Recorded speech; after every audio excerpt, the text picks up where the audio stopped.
La fe cristiana no es una teoría ni una ideología. La fe cristiana es el camino para conocer y amar a una persona que vive, a Jesucristo.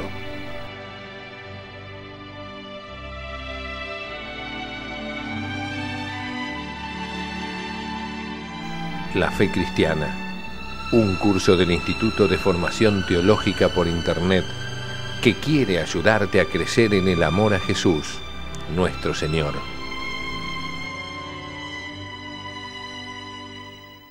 En el nombre del Padre, del Hijo y del Espíritu Santo. Amén. Queridos amigos, nuevamente juntos en nuestro programa, en nuestro curso, La Fe Cristiana, hoy con nuestro tema número 22, la penitencia.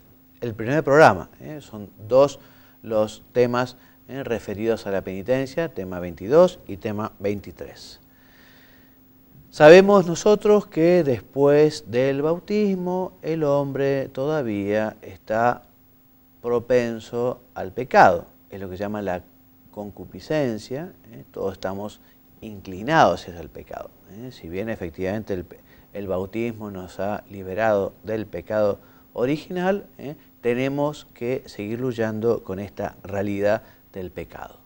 Nadie está eximido de tener que luchar contra él y las caídas, tristemente, son frecuentes. Jesús, cuando nos enseña el Padre Nuestro, nos dice, perdona nuestras ofensas como también nosotros perdonamos a los que nos ofenden. El apóstol San Juan, en su carta, afirma, si decimos no tenemos pecado, nos engañamos y la verdad no está en nosotros. Y San Pablo, en su carta a los Corintios, también dice, en nombre de Cristo os rogamos reconciliaos con Dios. Así pues, la llamada de Jesús a la conversión, convertíos y creed en la buena nueva, se dirige a todos los hombres, no es solamente para algunos pocos o no solamente para los no cristianos, es para todos los hombres y de un modo muy especial para los cristianos. Esta segunda conversión es una tarea ininterrumpida para toda la Iglesia. Nosotros estamos continuamente procurando convertirnos, esto es, tratando de ser mejores, de parecernos más a Dios, de dejar justamente lo que es el egoísmo, la maldad, el pecado, etcétera, para volver a Dios. Muchas veces justamente pidiendo perdón porque hemos tropezado, porque hemos caído, porque hemos pecado. La penitencia es en primer lugar interior, porque la conversión comienza en un acto del corazón. Habitualmente no, siempre el que toca el corazón, el que invita a la conversión, el que nos llama, es Dios. En el hombre siempre es respuesta. Por eso, hablando de la penitencia, el catecismo dice que es una reorientación radical de toda la vida, un retorno, una conversión a Dios con todo nuestro corazón. Una ruptura con el pecado, una aversión del mal, con repugnancia hacia las malas acciones que hemos cometido. Al mismo tiempo, comprende el deseo y la resolución de cambiar de vida con la esperanza de la misericordia divina y la confianza en la ayuda de la gracia. O sea que, volvemos a repetir, la penitencia no es una obra exclusivamente humana, sino que Dios es el que llama, Dios es el que toca los corazones. Conviértenos, Señor, y nos convertiremos, dice el libro de las Lamentaciones. Dios es quien nos da esa fuerza para empezar de nuevo. Bueno, diversas formas de penitencia en la vida cristiana. Entonces, decíamos que la conversión nace del corazón, pero no queda solo en el interior del hombre. También fructifica en obras externas, poniendo en juego a la persona entera, cuerpo y alma. De entre ellas destacan en primer lugar las que están incluidas en la celebración de la Eucaristía y la del sacramento de la penitencia, que Jesucristo instituyó para que saliéramos victoriosos de la lucha contra el pecado. Además, el cristiano tiene otras muchas formas de poner en práctica ese deseo de conversión. La Escritura, la Sagrada Escritura y los padres de la Iglesia insisten sobre todo en tres formas de penitencia, que todos conocemos. Esto es el ayuno, la oración y la limosna. Estas tres acciones expresan la conversión con relación a sí mismo, con relación a Dios y con relación a los demás. El ayuno se entiende no solo la renuncia moderada al gusto en los alimentos, sino también todo lo que supone exigir al cuerpo y no darle el gusto con el fin de dedicarnos a lo que Dios nos pide, para el bien de los demás y el propio. O sea que uno hace un ayuno de alimentos, pero también muchas veces puede uno ayunar de, por ejemplo, no sé, de la televisión o de la computadora. Uno puede abstenerse de algunas cosas para decir, bueno, yo te ofrezco, Dios mío, este pequeño sacrificio, vos que sos dueño y señor de las cosas, bueno, yo ahora me voy a privar de esto por amor a vos. Como oración podemos entender toda aplicación de nuestras facultades espirituales, inteligencia, voluntad, memoria, a unirnos a Dios Padre nuestro en conversación familiar e íntima. O sea que Dios no es un ser que está en la estratosfera, en el cielo, en el universo, allí, y que no tiene nada que ver con nuestra vida. Dios es un Padre, Dios está cerca, somos sus criaturas, somos sus hijos, y es muy bueno que fomentemos la unión, la comunión, la sintonía, la oración, el diálogo con nuestro Padre Dios, con Dios, Dios unitrino, con Dios Padre, con Dios Hijo, con Dios Espíritu Santo. Y con relación a los demás también está la limosna, que no es solo dar dinero u otros bienes materiales, sino también otro tipo de donación, compartir el propio tiempo, cuidar a los enfermos, perdonar a los que nos han ofendido, corregir al que lo necesita para rectificar, dar consuelo a quien sufre y otras muchas manifestaciones de entrega a los demás. La Iglesia nos impulsa a estas obras de penitencia, especialmente en algunos momentos. En el calendario litúrgico tiene especial importancia el tiempo de Cuaresma, ese tiempo que nosotros acompañamos a Jesús, que está en el desierto, preparándose para su vida pública.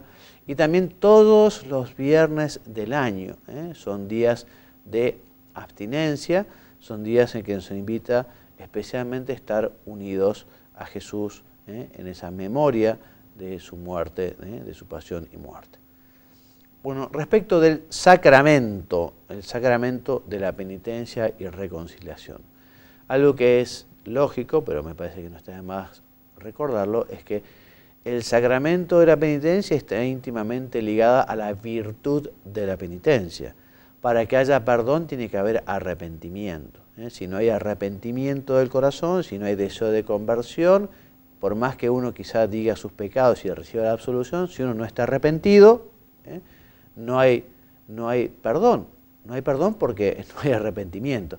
O sea, es fundamental el arrepentimiento, el deseo de cambiar, el deseo de mejorar, el deseo de no volver a pecar, aunque uno se sienta débil, aunque pueda ser difícil, aunque uno piense que es probable que vuelva a caer, pero tiene que tener el deseo de poner los medios, el deseo de querer cambiar. Una persona que se acercara sin ningún tipo de deseo de cambiar, sin ningún tipo de interés por dejar de cometer pecados, bueno, aquello sería una verdadera farsa, no tendría sentido.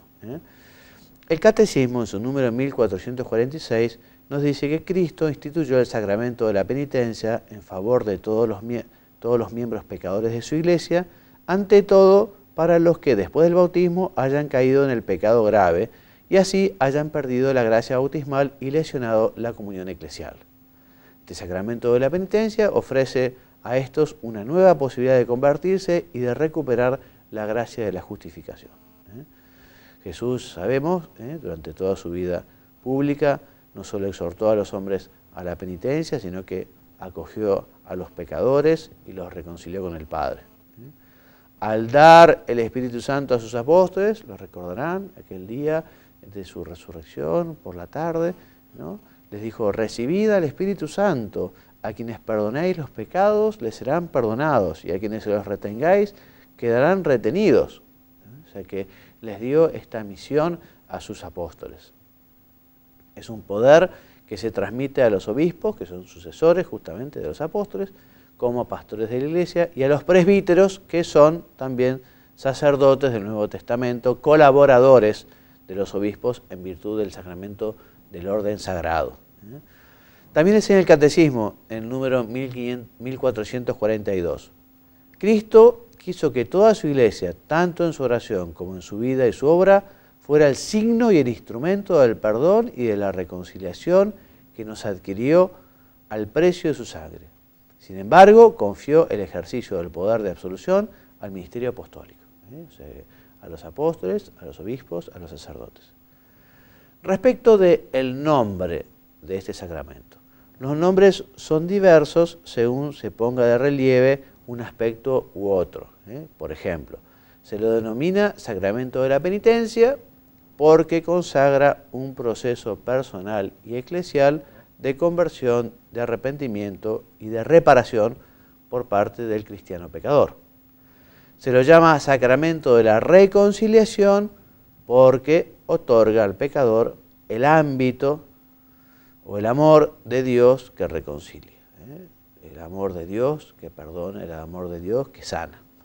Se lo llama sacramento de la confesión porque la confesión de los pecados ante el sacerdote es un elemento esencial. Confesar en cuanto que uno dice los pecados al confesor. Sacramento del perdón porque la absolución sacramental del sacerdote, Dios concede al penitente el perdón y la paz. Cuando in nomine Christi dice, yo te absuelvo tus pecados en el Padre, Hijo y Espíritu Santo, es Cristo, es Dios el que perdona, no el Padre fulano o el Padre mengano. Se lo llama sacramento de la conversión porque realiza sacramentalmente la llamada de Jesús a la conversión. Muy bien, este sacramento nos reconcilia con Dios, pero también nos reconcilia con la Iglesia. Y les voy a leer un texto del Lumen Gentium, de esta constitución dogmática del Concilio Vaticano II, su número 11, que lo dice, es largo el texto, pero muy claramente cómo efectivamente los hombres no son una isla, no viven independientes de los demás. Formamos una gran comunión de los santos, una gran familia, ¿no? Entonces dice el documento, quienes se acercan al sacramento de la penitencia obtienen de la misericordia de Dios el perdón de la ofensa hecha a Él y al mismo tiempo se reconcilian con la Iglesia a la que hirieron pecando y que colabora a su conversión con la caridad, con el ejemplo y las oraciones. Porque el pecado es una ofensa hecha a Dios que rompe nuestra amistad con Él, la penitencia tiene como término el amor y el abandono en el Señor. El pecador, por tanto, movido por la gracia de Dios, misericordioso, se pone en camino de conversión, retorna al Padre que nos amó primero, y a Cristo que se entregó por nosotros, y al Espíritu Santo que ha sido derramado copiosamente en nosotros. Por arcanos y misteriosos designios de Dios, los hombres están vinculados entre sí por lazos sobrenaturales, de suerte que el pecado de uno daña a los demás de la misma forma que la santidad de uno beneficia a los otros. Por ello, la penitencia lleva consigo siempre una reconciliación a los demás de la misma forma que la santidad de uno beneficia a quienes el propio pecado perjudica. O sea que cuando nosotros nos acercamos a recibir el perdón de Dios, estamos pidiendo perdón a Dios, nos estamos reconciliando con la Iglesia, estamos haciendo un gran bien a la Iglesia cuya cabeza es Cristo y cuyos miembros son todos los bautizados. Respecto de la estructura fundamental de la penitencia, el compendio en su número 302 nos dice que los elementos esenciales del sacramento de la reconciliación son dos. El primero, los actos que lleva a cabo el hombre que se convierte bajo la acción del Espíritu Santo. Y segundo, la absolución del sacerdote que concede el perdón en nombre de Cristo y establece el modo de satisfacción. Recordemos la Escritura, al ver Jesús la fe de ellos, dijo, hombre, tus pecados te son perdonados. También nos dice Jesús, no tienen necesidad de médicos los sanos, sino los enfermos. No he venido a llamar a los justos, sino a los pecadores a la penitencia. Entonces dijo a ella, tus pecados quedan perdonados. O sea que gran amor el de Dios que perdona a los hombres. Ojalá nosotros, como rezamos al Padre Nuestro, perdona las ofensas como también nosotros perdonamos a los que nos ofenden. Pidamos también para nosotros un corazón como el de Dios que perdona. Pienso que cuando nosotros perdonamos nos estamos pareciendo muchísimo a Dios, porque Dios está perdonando continuamente nuestras maldades, nuestros defectos, nuestros errores, las omisiones. Qué bueno es Dios. Respecto de los actos del penitente. Entonces, son los actos del hombre que se convierte bajo la acción del Espíritu Santo. A saber, primero, la contrición, ya veremos, tiene que ver con ese dolor del corazón. La confesión, esto es el decir los pecados. Y la satisfacción, que tiene que ver con el cumplimiento de la penitencia. Entonces, la contrición. Entre los actos del penitente, la contrición aparece en primer lugar. Decíamos que no puede haber confesión si no hay arrepentimiento. No puede haber confesión si no hay contrición. La contrición o arrepentimiento es un dolor del alma y una detestación del pecado cometido con la resolución de no volver a pecar. Cuando brota del amor, cuando justamente el dolor es por haber ofendido a este Padre tan bueno que tenemos, cuando brota y es profundo, se llama contrición. Y esa contrición es perfecta, es la contrición de caridad. Esta contrición perdona las faltas veniales y obtiene también el perdón de los pecados mortales si comprende la firme resolución de recurrir tan pronto sea posible a la confesión sacramental. Esto lo suelo decir mucho, ¿no? A las personas que a veces después de cometer un pecado dicen, bueno, si ya he cometido un pecado, bueno, hasta que me confieso, ya que estoy, ¿no? En el charco, ¿no? No, porque además de que no podemos seguir ofendiendo a Dios, que tanto nos quiere, que es nuestro Padre, si nosotros nos arrepentimos de todo corazón y tenemos el firme propósito de confesarnos cuanto antes, Dios ya nos perdona, Es verdad que para comulgar antes tenemos que confesar, pero si uno, no sé, después de un acto de contrición perfecto tiene, no sé, la desgracia de tener un accidente, bueno, uno no se va a condenar, porque Dios le ha perdonado, porque uno ha hecho un acto de contrición perfecta. En cambio, distinto es la contrición imperfecta, llamada atrición, que siendo también un don de Dios, ese arrepentimiento nace de la consideración de la fealdad del pecado o del temor a la condenación eterna y las demás penas que puede padecer el pecador. Ya no es una contrición fruto del amor, sino que es fruto más del temor. Entonces, este tipo de contrición no perdona los pecados mortales, pero sí es suficiente para acercarnos al sacramento de la penitencia. Muy bien, conviene preparar la recepción de ese sacramento mediante el examen de conciencia. O sea que hacer oración y examinarse un poco de cuáles son los pecados que uno ha cometido es algo sumamente conveniente y nos ayuda a aprovechar con más fruto el sacramento de la penitencia. A veces uno puede servirse de algunos exámenes de conciencia de los devocionarios que recogen, por ejemplo, los pecados contra los mandamientos o recogen también las enseñanzas morales de Jesús, del Sermón de la Montaña o las enseñanzas apostólicas. Respecto de la confesión de los pecados, esto es la manifestación externa que uno tiene que hacer al sacerdote. Dice el Catecismo en su número 1456, la confesión de los pecados hecha al sacerdote constituye una parte esencial del sacramento de la penitencia. En la confesión, los penitentes deben enumerar todos los pecados mortales de que tienen conciencia tras haberse examinado seriamente, incluso si estos pecados son muy secretos y se han cometido solamente contra los 2 últimos mandamientos del Decálogo.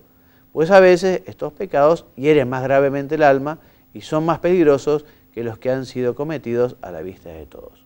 O sea que hay obligación de decir todos los pecados graves. ¿Qué pasa si uno por vergüenza se calla un pecado grave y se confiesa mal? ¿no? Y si lo sabe, además, comete otro pecado, un pecado de un sacrilegio. Hay que decir todos los pecados. ¿Y qué pasa si viene alguien a confesarse que hace años que no se confesaba? Bueno, dirá a los que se acuerden, ¿no? Padre, hace 30 años que no me confieso, en estos 30 años no he ido a misa, en fin, he vivido quizá en concubinato. Hará examen de conciencia, rezará y dirá lo que, en fin, se acuerde. Y si se olvida de algo, tampoco pasa nada, ¿no? Y si uno se confiesa habitualmente y por distracción se olvidó de un pecado y lo recuerda después, ¿qué pasa? Uno ha recibido la absolución, porque una cosa es olvidarse y otra cosa es no querer decir. Pero es conveniente que a la confesión siguiente lo diga. Digo, Padre, yo en la última vez que me confesé me olvidé de decir que falté a misa pudiendo haber ido. Falté por pereza, por dejadez, por abandono, así que esto me olvidé de confesar, me lo quiero decir ahora. Eso es lo que conviene hacer. La confesión individual e íntegra y la absolución continúan siendo el único modo ordinario para que los fieles se reconcilien con Dios y la Iglesia, a no ser que una imposibilidad física o moral excuse de este modo de confesión. La confesión de las culpas nace del verdadero conocimiento de sí mismo ante Dios, fruto del examen de conciencia y de la contrición de los propios pecados. La confesión sacramental no es solo diálogo humano, no es, o sea, a mí me hace mucho bien confesarme y me acuerdo cuando yo veo a mi psicólogo, a mi psiquiatra. En fin, es verdad que nos hace mucho bien, pero no es solo algo humano, es algo divino, es un perdón sobrenatural. Al confesar los pecados, el cristiano penitente se somete al juicio de Jesucristo, que lo ejercita por medio del sacerdote, el cual prescribe al penitente las obras de penitencia y lo absuelve de los pecados. El penitente combate el pecado con las armas de la humildad y la obediencia. Y respecto de la satisfacción, esto es, del cumplimiento de la penitencia que recibe habitualmente el penitente por parte del confesor. Dice el Catecismo, en su número 1459, que la absolución quita el pecado, pero no remedia todos los desórdenes que el pecado causó. Liberado del pecado, el pecador debe todavía recobrar la plena salud espiritual. Por lo tanto, debe hacer algo más para reparar sus pecados, debe satisfacer de manera apropiada o expiar sus pecados. Esta satisfacción se llama también penitencia. El confesor, antes de dar la absolución, impone la penitencia que el penitente debe aceptar y cumplir luego. Habitualmente los confesores ponemos penitencias fáciles para que puedan cumplir los fieles. También es bueno que los sacerdotes también expiemos por los pecados de los fieles. Y cuando hemos confesado pecados grandes, también nosotros unirnos a la penitencia para acompañar a ese fiel en lo que es la petición de perdón a Dios. Esa penitencia le sirve como satisfacción por los pecados y su valor proviene sobre todo del sacramento. El penitente ha obedecido a Cristo cumpliendo lo que Él ha establecido sobre ese sacramento. Y Cristo ofrece al Padre esa satisfacción de un miembro. Bueno, hasta aquí la clase de hoy. Vamos a ver un poco la bibliografía. Como siempre, el Catecismo de la Iglesia Católica, los números 1422 a 1484. Como lectura recomendada, el Ordo Penitentiae. Esto no es tan fácil de encontrar, pero sí lo pueden encontrar también en la página de la Santa Sede. De Juan Pablo II, la exhortación apostólica Reconciliatio Penitentiae del año 84, precioso documento que surge después del sínodo de la confesión. De Pablo VI, la continuidad apostólica Indulgentiarum Doctrina. Ya hablaremos en el próximo programa sobre qué son las indulgencias, un tema que hablaremos, ya les digo, en nuestro próximo programa. También, estos son del programa pasado, así que lo dejamos aquí. La confesión frecuente, una devoción preciosa que tenemos que aprovechar los cristianos. La confesión frecuente, no solo para los pecados graves, sino para buscar en ella la gracia de Dios. Recordemos que todos los sacramentos tienen la gracia santificante, la recobra si la ha perdido, y además una gracia sacramental. La gracia sacramental del sacramento de la penitencia justamente nos fortalece para el combate. Hoy por hoy los cristianos, hoy y supongo que siempre, estamos muy expuestos, la tentación nos llega de todos lados, ¿no? La tentación de la sensualidad, del materialismo, del egoísmo, no abundan los buenos ejemplos, más bien lo contrario, ¿no? Entonces, ir a buscar en la confesión esa fortaleza, qué importante. No les digo nada si además acompañamos la confesión de una cierta dirección espiritual. Si uno puede confesarse con el mismo sacerdote, que ya a uno lo conoce, que le va marcando algunos objetivos, algunas metas, que nos ayuda con su oración, con su ejemplo. Es algo sumamente conveniente, porque en el marco también de la dirección espiritual uno puede sacarse las dudas que se puedan llegar a presentar, y así ir mejorando la propia formación. Bueno, les decía que seguiremos hablando entonces del sacramento de la penitencia el próximo programa. Así que me despido.